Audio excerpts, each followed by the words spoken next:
Hello all, welcome to Ranjitha diaries. ఈ పండును గజ నిమ్మ పండు లేదా సూది నిమ్మకాయ అని కూడా పిలుస్తారు. ఈ పండు తినడం వల్ల కిడ్నీలో రాళ్లను కరిగించడమే కాకుండా శరీర నొప్పులు మరియు కాళ్ళలో తిమ్మిర్లను తగ్గించడంలో ఈ పండు సహాయపడుతుంది.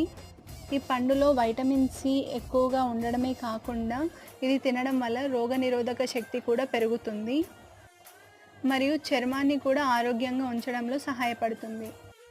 వాస్తవానికి సూది నిమ్మకాయ త్వరగా కోలుకోవడానికి సహాయపడే లక్షణాలు ఉన్నందుకు ఏదైనా ఆరోగ్య సమస్యతో బాధపడే వారికి కూడా ఇది బెస్ట్ ఆప్షన్ అని చెప్పొచ్చు. మనం ఆశ్చర్యపడే విషయం ఏంటి అంటే సీజన్తో పని లేకుండా ఏ సీజన్లో అయినా అని ఈ ఫ్రూట్ మనకి అవైలబుల్లో ఉంటుంది. మార్కెట్లో అయితే మనకి ఒక నిమ్మకాయని 50 to 100 రూపీస్ వరకు చార్జ్ చేస్తారు. ఈ వీడియో కనుక మీకు నచ్చినట్టయితే ప్లీజ్ టు సబ్స్క్రైబ్.